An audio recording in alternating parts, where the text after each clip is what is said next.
Hello again, everyone. Edwin Leonard back once again. In this YouTube astrological segment, I'm going to be dissertating and talking about zodiac sign compatibility between Sagittarius and Aquarius. And yes, it does apply and pertain to the sun, moon, and ascendant for both people.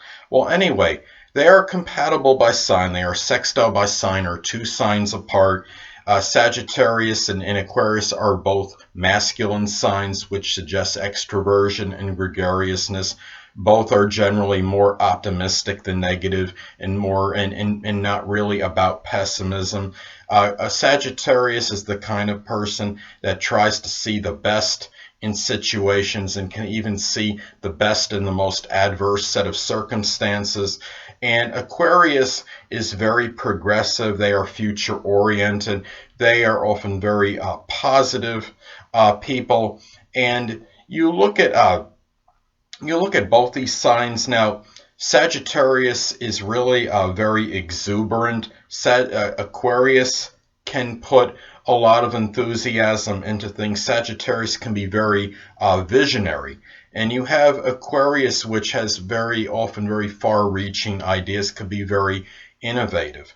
These two people can likely, I think, work on intellectual projects together. And Sagittarius can often give Aquarius that expansive and exuberant energy into maybe fueling perhaps innovative or ingenious ideas.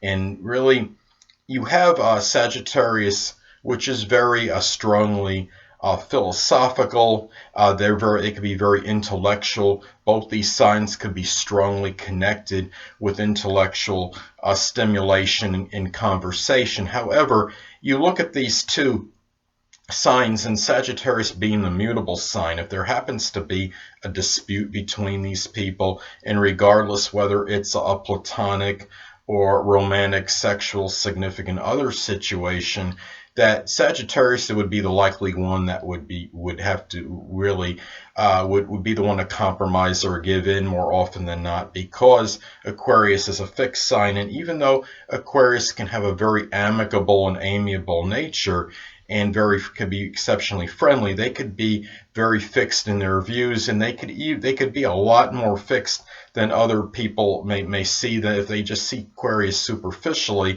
they may not realize the rigidity in Aquarius. But Aquarius, being a fixed sign, could be very intractable, and it doesn't come across that obvious, I don't think, as opposed to the other three fixed signs, because it is an air sign. And Sagittarius really could be very eloquent and very loquacious. Aquarius can be articulate as well, being an air sign, but Sagittarius is a little bit more of a talker than Aquarius, and you might have that as a little bit of a disparity between the two. But you also, when I look at this as well, is that Sagittarius can be very blunt and very outspoken and forthright in their speech. And Aquarius tends to be a little bit more considerate this way. However, Aquarius can also be very they could be extemporaneous with their speech and unpredictable. So this could be something where these two people sometimes might throw each other off with their their statements might be a little bit unpredictable, especially Aquarius. And Aquarius might be rebuffed at times by the Sagittarian outspokenness, and Sagittarius in turn might be rebuffed at times by the Aquarian unpredictability with their speech. But I think Sagittarius could be very encouraging regarding Aquarius ideas. Aquarius will give fixity of purpose to Sagittarius's ideas, which could be, they could have a plethora of them, and they could help consummate the deal, so to speak, and help Sagittarius perhaps finish what they may start, or what they're thinking about, actually get them going with these ideas and help them finish them perhaps. And Sagittarius can really like Aquarius for the uniqueness of Aquarius. And this is what I want to get to as well, as far as in the bedroom goes, so to speak. Well, Aquarius will like Sagittarius's enthusiasm and exuberance that they may bring into the bedroom. And what Aquarius what Sagittarius may be attracted to the uniqueness and the eclectic style that Aquarius brings into the bedroom. Now, neither one of these two people are necessarily really emotionally deep, so you may not get that from, if either one is expecting that from either one, they likely will not get it. And the thing about it is, with Sagittarius and Aquarius, both these signs could be very independent. Sagittarius likes to meander a little bit. They're a little bit of a wanderer. They could be rather restless. Sagittarius can sometimes be flighty and changeable. Aquarius is more fixed. So that's one thing to look at. But as far as the independence and freedom thing goes, they're both very similar in this department, and each of them can have a strong mutual admiration and really for each other for these things, and they could respect each other for this. And neither one of these signs are overly not known to, I mean, Aquarius could be a little more domineering than Sagittarius, being a fixed sign, but I don't see Aquarius as being overly possessive, and I don't see Sagittarius in that sense either. Well, anyway, it's always important to look at, it's also important to look at the aspect, if any, that is made between the energies of these people. This could indicate perhaps greater compatibility than otherwise indicated, or maybe not as much. Well, anyway, in many cases, you'll have a sextile aspect take place between the energies of these people. Let's say, for example, one person has the sun, moon, or ascendant in Sagittarius at 26 degrees, and the other person has the sun, moon, or ascendant in Aquarius at 24 degrees. Well, that would form a sextile aspect, which could be positive and auspicious and be very harmonious. Now, they're already sextile by sign, being two signs apart. They are compatible by sign, but if you have the sextile on top of it, well, that could even accentuate the positive blending of these two signs. Now, however, you can have an out-of-sign square aspect take place between the energies of these people. Let's say, for example, one person has the sun, moon, or ascendant in Sagittarius at 1 degree, and the other person has the sun, moon, or ascendant in Aquarius at 29 degrees. Well, that would form an out-of-sign square aspect, which could be adverse or adversarial. You may have a little bit more conflict and a few more challenges in this particular relationship than otherwise indicated by the general compatibility interpretation. Keep in mind, they are still compatible by sign, though, considering that they are two signs apart from each other.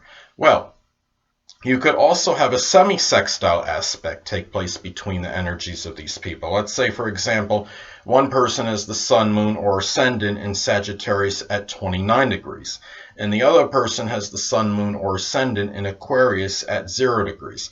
Well, this is an aspect which I call good but not great, or slightly positive or auspicious, because it's like the sextile, but it's modified because it is a minor aspect, and you'll have a little harmony in this particular aspect, and they already are sextile by sign. They're already harmonious and compatible by sign, but you may have a little bit more with it because you do, in this example, when you would have the semi-sextile aspect.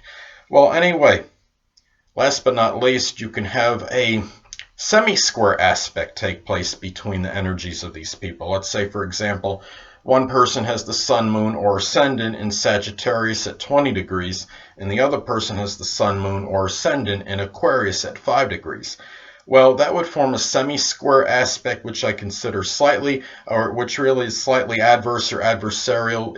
It's like the square, but not as strong or intense because it is a minor aspect and not a major one. And you may have a few more challenges, a few more obstacles, and differences and disparities than otherwise indicated by the general compatibility interpretation, but keep in mind that they are still compatible by sign, being two signs apart from each other. So you got to factor that into the equation as well. Well, anyway, people, that'll conclude this YouTube astrological segment for zodiac sign compatibility between Sagittarius and Aquarius. And stay tuned next time, where I'll be dissertating and talking about zodiac sign compatibility between Sagittarius and Pisces. Two things I want to get with you on before I head out. Firstly, the stars may impel but do not compel. And secondly, never isolate any single astrological element, aspect, planetary placement, position, configuration, influence, or what have you, and make an analysis of a person, astrologically speaking, based on this alone. Because astrologically speaking, the person is the sum of all their components in their natal chart and not just one. Until next time, people, stay well.